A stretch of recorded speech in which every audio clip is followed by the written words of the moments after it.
Sí lo sé, pero voy a manejar, ¿verdad?, lo más posible el mensaje para que reciban lo que el Señor me dio para el día de hoy. Dele gloria, dele gloria, dele gloria, dele gloria, dele gloria, dele gloria, dele gloria, dele gloria, dele gloria, dele gloria a Él. Gaby, se te pegaron los palos de las manos como al valiente de David.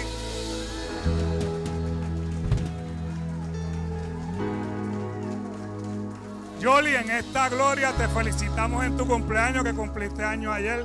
Te bendecimos, que el Señor te cubra de bendiciones para siempre. Y Padre, en el nombre de Jesús, aquí está tu pueblo que te honra, Señor. Tu pueblo que te adora, Padre, que quiere más de ti cada día, Señor. Ahora estamos aquí, Señor, para escuchar tu palabra, para seguir funcionando, Señor, conforme a lo que tú estableciste para cada uno de nosotros. Úsame en esta tarde, Señor, para poder llevar este mensaje y que el recipiente, Señor, sea también conforme a lo que tú quieres, Padre, en el nombre poderoso de Jesús. Amén. Este mensaje se titula Los Miserables, y puede ser que sea un título que usted diga, diatre, hermano, pero hay una obra que se llama Los Miserables y es famosa, de Víctor Hugo. Y nadie dice nada. Y la obra Los Miserables, para que usted sepa de qué se trata, trata de un personaje que se llama Jean Valjean. No sé si el que conoce la obra, donde este hombre fue puesto en prisión por haber robado comida porque no tenía comida. Y le estuvo preso 19 años. Y cuando salió de prisión, llegó al barrio y empezó a tocar puertas para ver si alguien le podía dar comida, y nadie le abrió. Nadie, ¿verdad? Nadie se ocupó, excepto un obispo que le abrió la puerta y ¿verdad?, lo hospedó. Entonces, Valjean le robó todos los cubiertos de plata al obispo y la policía lo cogió. Y cuando vinieron a donde el obispo a decirle que lo cogieron, le dice, no, espérate, si es que yo se los di, mira, ¿no te llevaste los candelabros también? ¿Sabes? El obispo le tiró la toalla y entonces no se lo llevaron preso.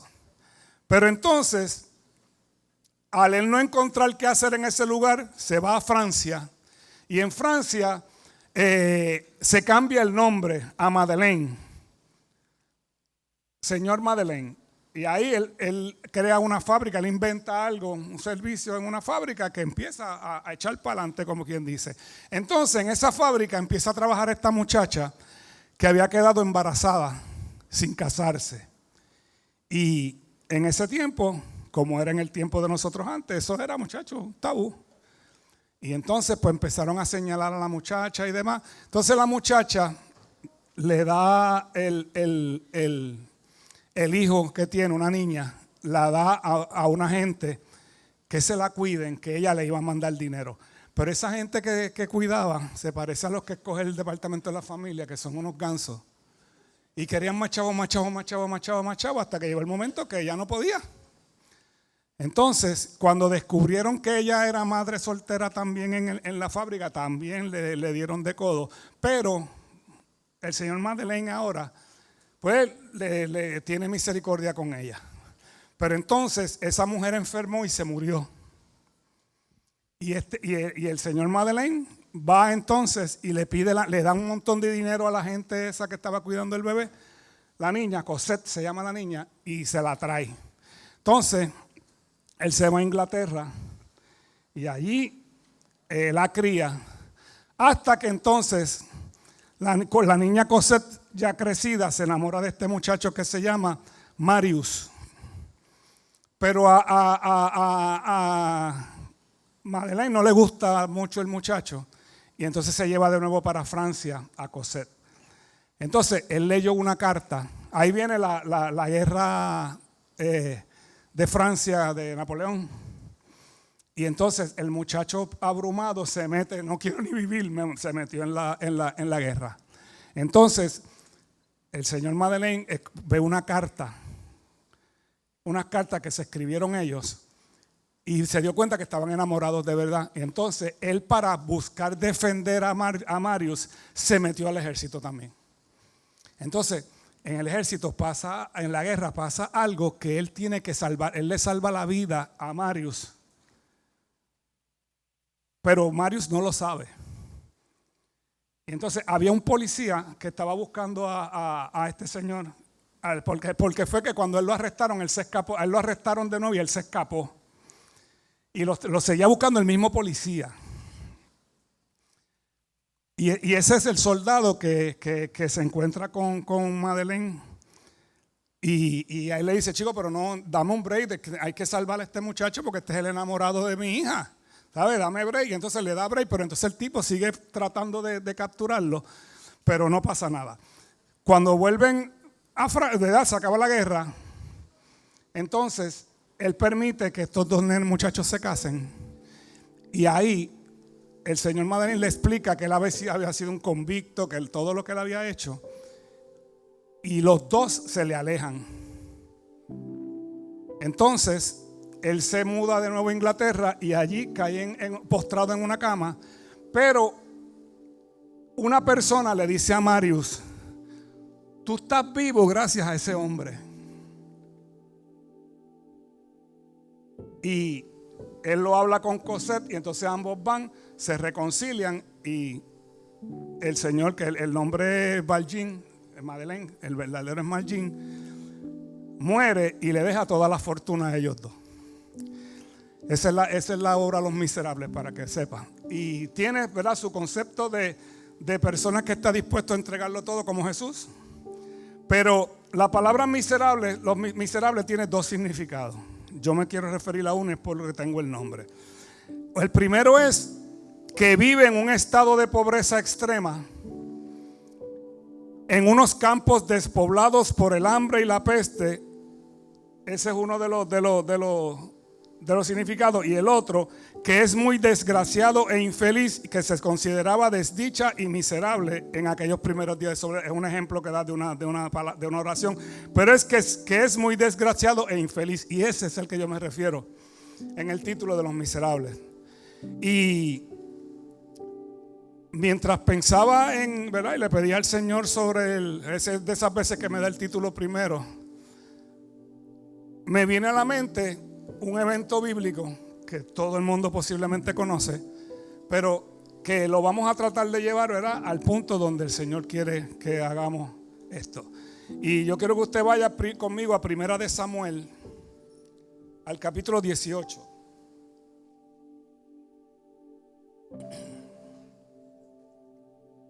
Versículos del 1 al 5 vamos a leer primero. Dice: ¿cómo llega David al reino? David es ungido por Samuel cuando todavía Saúl es rey de Israel, el primer rey de Israel. Entonces Dios decide desechar a Saúl y ungir a David, pero a David le costó como 17 años llegar al trono hasta que murió Saúl. Y entonces es que él puede tomar, ¿verdad?, el reinado.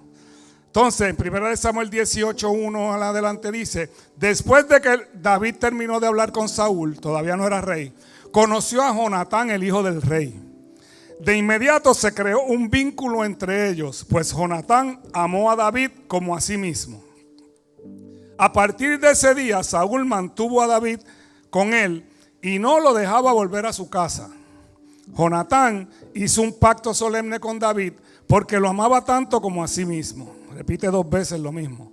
Para sellar el pacto, Jonatán, ¿verdad?, se refiere, quitó su manto y se lo dio a David, junto con su túnica, su espada, su arco y su cinturón. O sea, todo lo que lo hacía él, ¿verdad?, soldado, él se lo despojó y se lo puso todo a David, ¿verdad?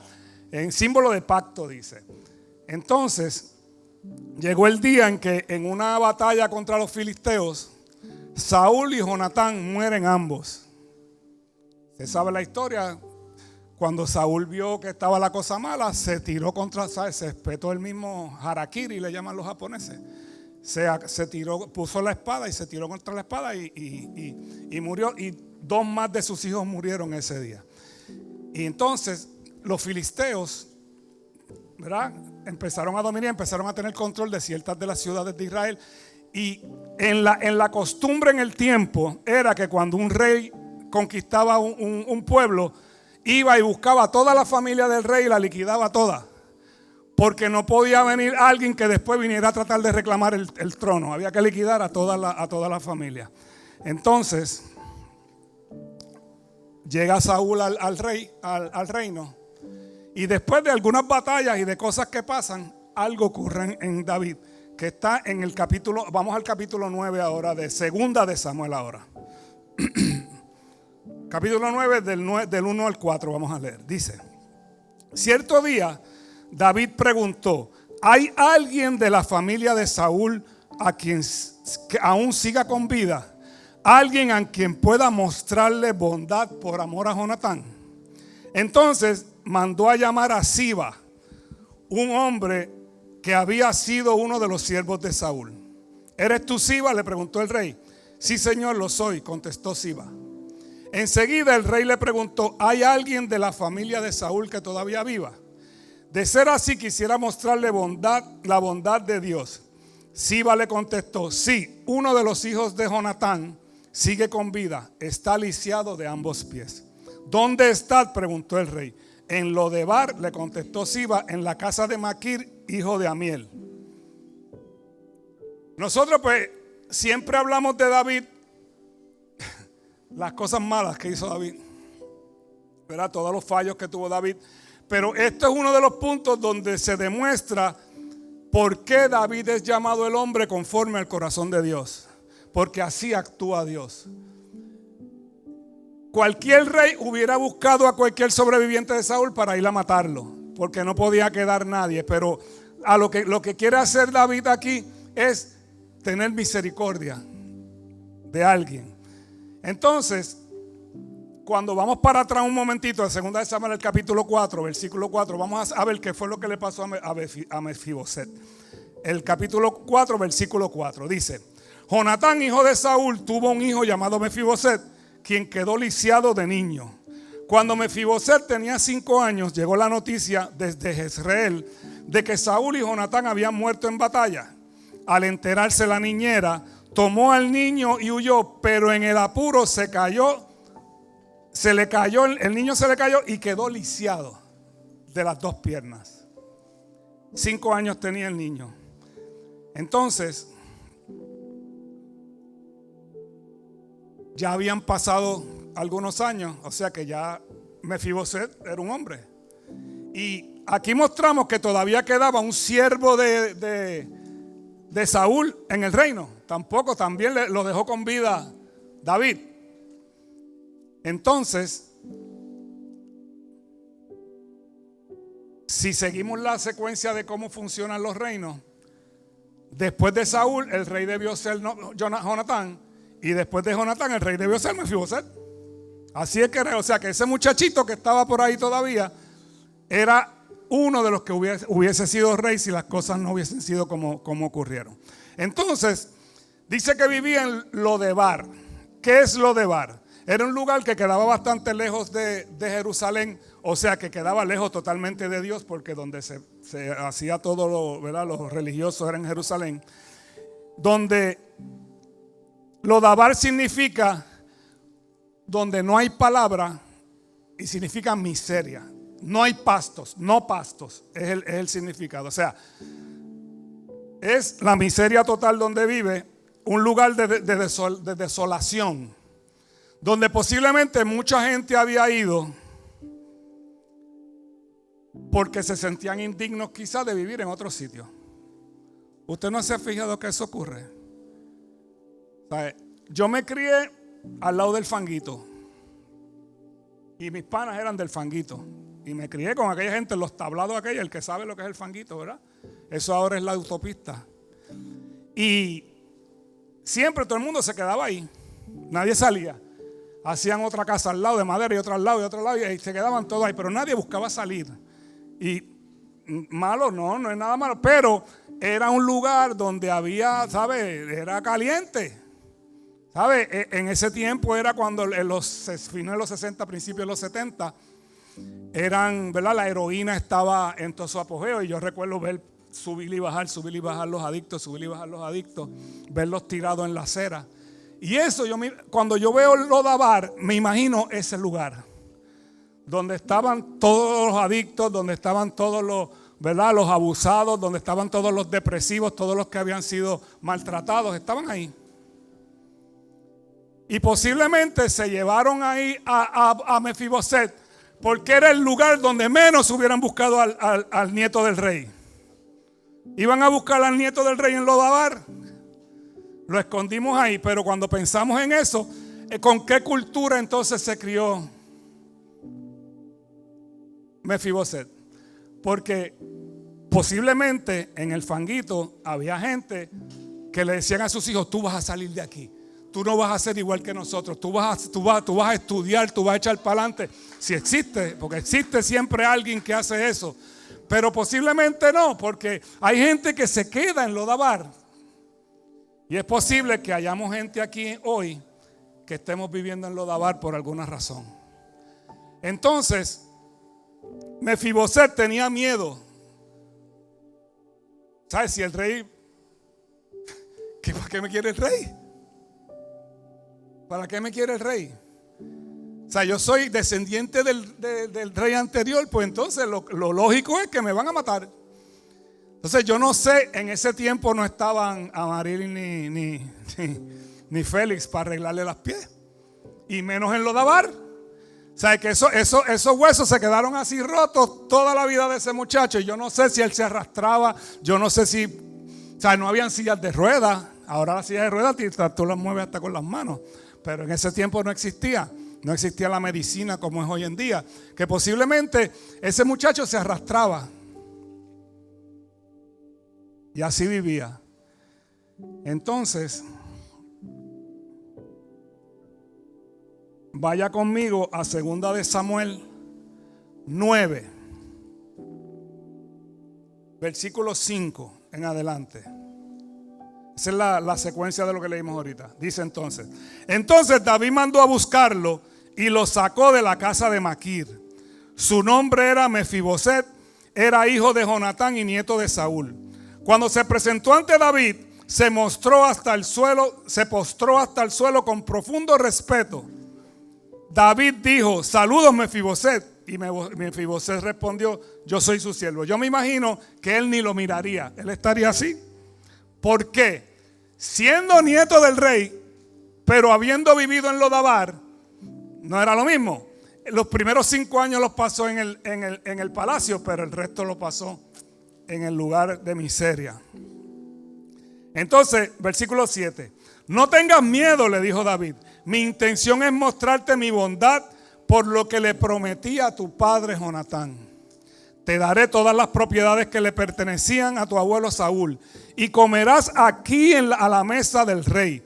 Mefiboset se inclinó respetuosamente y exclamó: ¿quién es su siervo para que él le muestre tanta bondad a un perro muerto como yo? Mira dónde está la cabeza de Mefiboset. Entonces el rey llamó a Siba, el siervo de Saúl, y dijo: le he dado al nieto de tu amo todo lo que pertenecía a Saúl y su familia. Tú, tus hijos y tus siervos cultivarán la tierra para él, para que produzca alimento para la casa de tu amo. Pero Mefiboset, el nieto de tu amo, comerá aquí en mi mesa.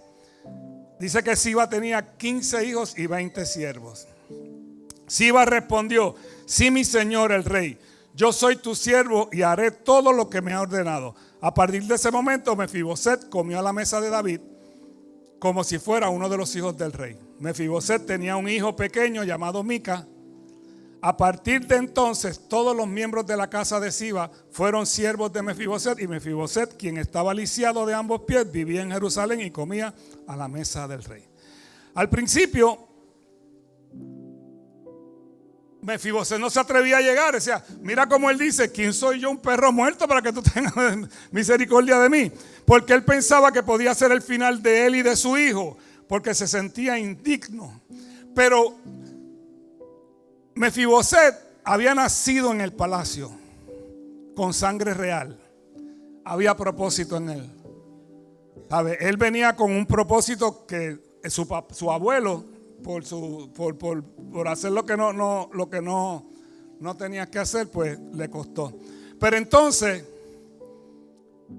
yo no sé si alguien aquí ha habitado en Lodebar. Yo sí. Yo tuve un periodo en mi vida donde yo vivía en Lodebar. Yo vivía en una miseria tremenda. Yo me sentía tan indigno como Mefiboset. Mi autoestima había caído tan baja ya que era horrible. Un uso y abuso de drogas que ya no tenía control ninguno. Mi pensamiento era cómo obtenerla, cómo usarla y el modo de conseguir más. Cómo obtenerla, cómo usarla y el modo de conseguir más. Cómo obtenerla. O sea, no había otro pensamiento para mi vida. Y eso es vivir en miseria. Porque al principio no es así. Al principio todo está chévere, yo lo controlo, tengo control, pero después no. Después eso toma control de ti totalmente. Y yo no sé qué te puede haber llevado a Lodebar a ti, a mí yo sé. Pero hay prostitución, droga, alcohol, depresión, tristeza, complejos, divorcios, promiscuidad, pornografía, abusos. Pueden llevar a una persona a Lodebar. Hay personas con unas depresiones tan grandes que no se quieren ni bañar. Yo sé de casos que la gente no quiere ni bañarse porque están viviendo en Lodebar. Pero puede llegar el día, y debe llegar, en que el rey te llame a la mesa y te llame al palacio para salir de Lodebar y devolverte todo, ¿verdad?, lo que el Señor tenía para ti. La pregunta es, si no te hubiera pasado la situación que te tiene en Lodebar, ¿cómo sería tu vida? Yo sé cómo hubiera sido la mía. Yo pude salir de Lodebar. No todo el mundo sale de Lodebar. Yo tengo amigos que salieron muertos de Lodebar, que están presos por Lodebar. Yo tenía, cuando yo, ¿verdad?, estaba en mi proceso de recuperación de las drogas, que yo siempre les explico que pertenecía a la Confraternidad de Narcóticos Anónimos. Yo era del grupo que iba a los hospitales a llevar el mensaje a los que estaban por sustancias controladas. Y entonces íbamos a este hospital, no voy a decir cuál, porque en este hospital estaba por corte el hijo del dueño del hospital. Gente millonaria, ¿ok? Y este muchacho había estado estudiando medicina y dejó la medicina por la heroína. Y nosotros íbamos a hablarle y él me decía, yo estoy loco por irme para irme a meter de nuevo. O sea, el tipo estaba, yo estoy aquí porque la corte me está obligando. Mira hasta dónde llega el punto. Un tipo como el nieto de Saúl. Tenía el linaje para ser médico y luego heredar el hospital. Pero recuerdo que él iba a la colectora allí. Y entonces la familia, en una parada de guagua, donde era la Volvo allí en la Kennedy, pues en una parada de guagua que hay allí, él se sentaba ahí, sus papás venían, recuerdo que venían en un Volvo gris, y se paraban a darle dinero. Le daban una pensión mensual de $3,500 para que él la usara en droga. Lo encontraron muerto en la misma parada. Nunca quiso salir de Lodebar. Y mira que nosotros fuimos y le hablamos y nunca quiso escuchar. Digo, no le presentamos a Cristo, ¿verdad? Que hubiese sido diferente si alguien le hubiese presentado a Cristo, pero nosotros le presentábamos lo que a nosotros nos había sacado de Lodebar, que lo podía sacar a él también. Y hay personas que no quieren salir de Lodebar y ese es el problema. Yo recuerdo una vez que yo fui a despedir un duelo en una casa, y era, ¿saben?, de estos barrios que todo el mundo es familia. Y una de las tías estaba deprimida hacía tiempo. Pero la señora no quería salir de la depresión. Era una falta de perdón que tenía. Y la cogió ella. El problema lo cogió ella. Posiblemente la persona a quien no había perdonado estaba feliz por la vida y ella en depresión por años en la casa. Es momento de salir de Lodebar. Es momento de salir de Lodebar. Momento de salir de Lodebar. Yo me imagino Los ojos de Mefiboset cuando le están diciendo, el rey te mandó a llamar, brother. ¿Qué vas a hacer? Nos vamos. Porque el Señor nos quiere sacar de la miseria, no ser más miserables. Salmos 40, 1 al 2 dice: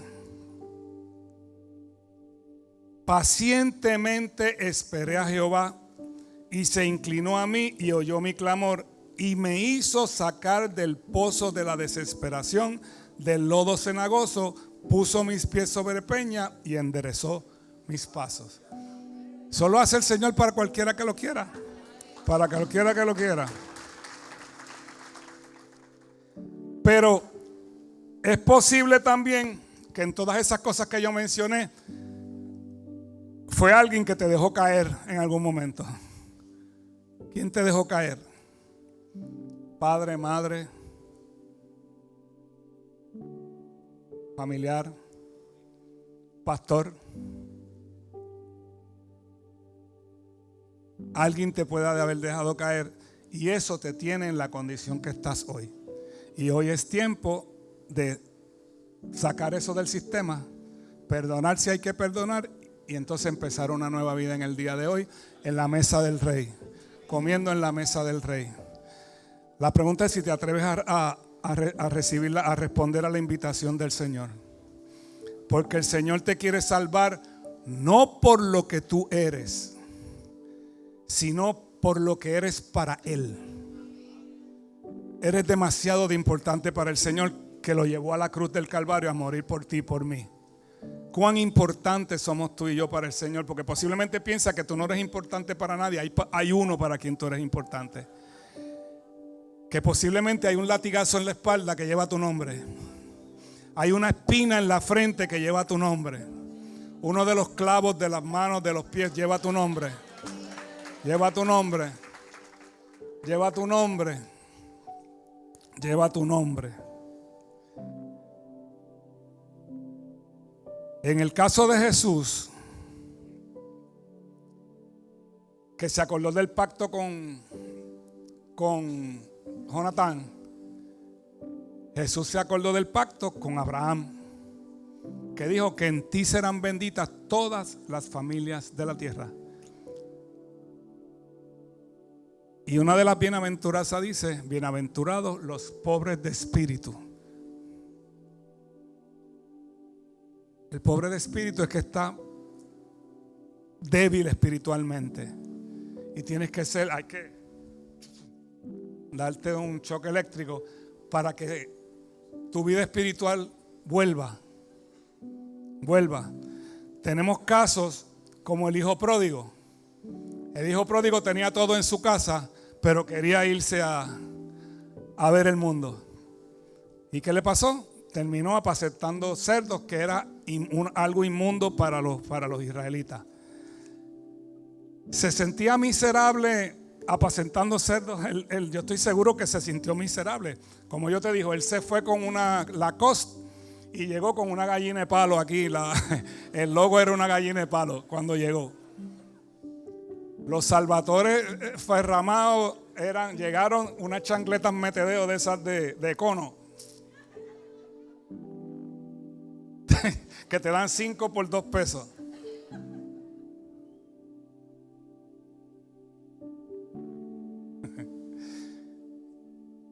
Pero ¿qué hizo el hijo pródigo?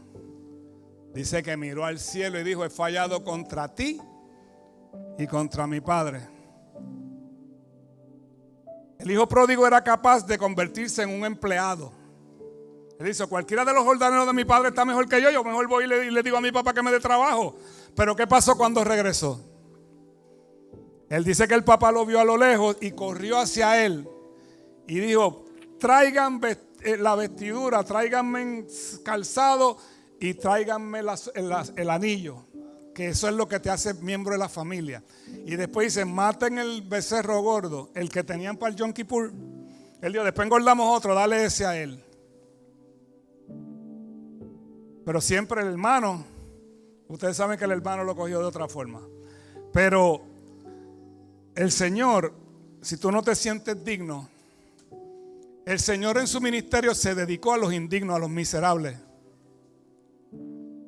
a los ciegos, a los paralíticos, a los desventurados. ¿Tú piensas que Zaqueo tenía una vida bien feliz? Y Mateo. Esa gente, nadie los quería, nadie quería estar con ellos. Tú puedes tener todo lo del mundo, pero si la gente no tienes a nadie. Zaqueo no dice que tenía esposa, mucho dinero y solo. Como decía el corito, ¿de qué te sirve de nada si no te sirve para nada? Los salseros saben a qué me refiero.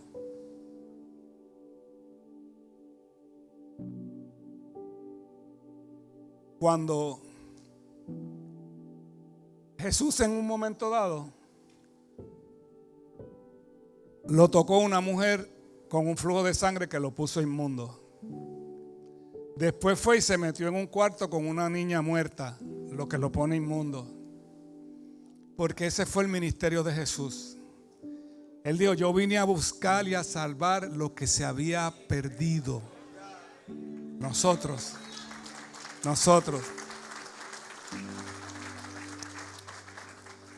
Aquella mujer que estaba en el pozo buscando agua, que tenía que ir a una hora contraria cuando iban las mujeres porque nadie quería estar con ella por su reputación.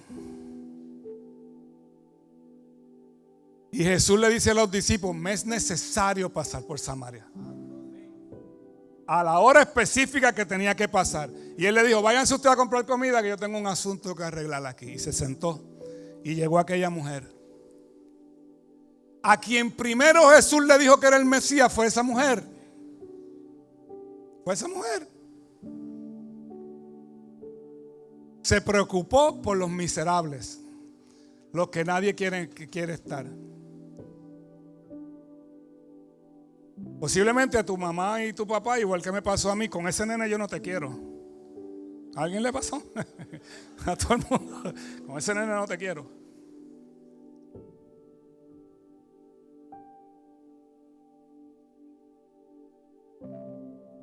Personas que han sido marcadas durante toda la vida por el color de su piel, por su orientación sexual. La mujer que el barrio sabe que es prostituta, lo que le pasaba a la mujer del pozo. Y el cristiano que está en el barrio no se acerca a esa tampoco. Y a esa es que te tienes que acercar. A esa es la que te tienes que acercar. A esa. Por eso la iglesia tiene que estar tan cuidadosa en esa puerta. Yo sé de iglesias que han sacado a mujeres porque no están vestidas para ellos correctamente. Y yo siempre digo, si eso era una mujer que estaba trabajando en la calle y se iba a suicidar, le dijo, le voy a dar una oportunidad a Dios un momentito. Y no la dejan entrar. Aquí la gente tiene instrucciones, yo no voy a decir las instrucciones, pero yo le tengo instrucciones a la gente de la puerta, aquí entra todo el mundo. Yo recuerdo cuando estábamos en el templo anterior, que estábamos cerca de Vista Hermosa y de Villa España, entraban los deambulantes y felices, estas mujeres los cogían, los abrazaban y los sentaban y vamos, aunque olieran mal. Ellos huelen mal porque no se han bañado, pero nosotros olíamos mal por el pecado que había en nosotros. Nosotros apestábamos a pecado cuando llegamos y el Señor no nos rechazó. El Señor no nos rechazó. El paralítico de Bethesda, 38 años. Mira si eso es una vida miserable. Que por 38 años lo llevaban y lo ponían allí a ver si cuando el ángel...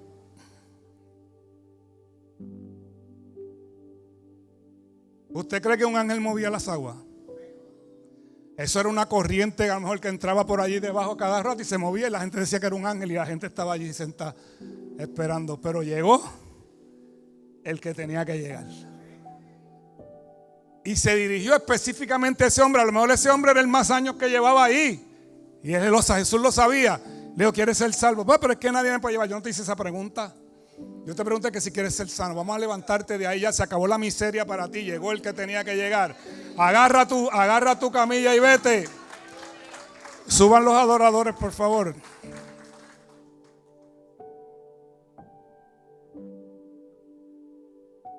nuestro Señor Jesús no discrimina.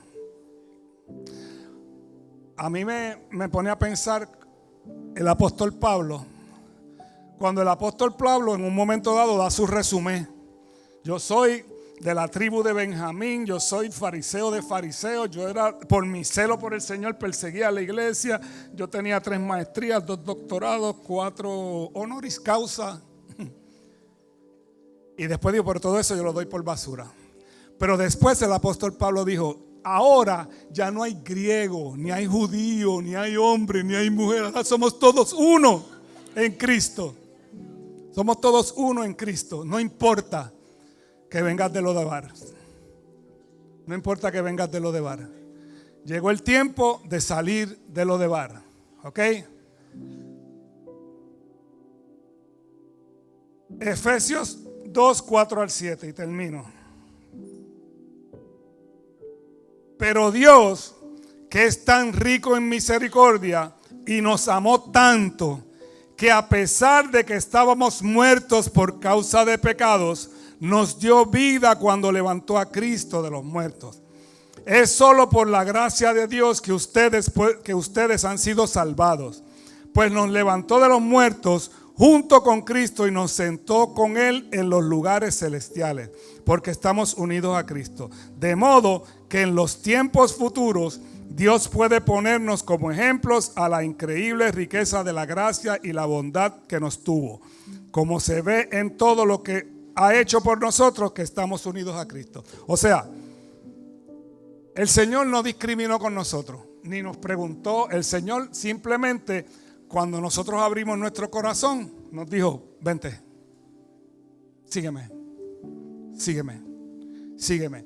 Y nos limpió. Pero Señor, es que yo era, hey, aquí todos somos ex. Aquí todos somos ex algo. O embusteros, o fornicarios, o cualquier cosa, éramos ex todos. Pero ya eso quedó atrás.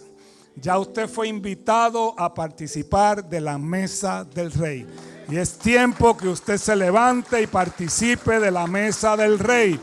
Hoy se tiene que ir la depresión, hoy se tiene que ir la pena, la tristeza, las ataduras se tienen que ir hoy en el nombre poderoso de Jesús. Yo se lo voy a pedir por favor que hoy deje esto aquí. Hoy se tiene que acabar la tristeza.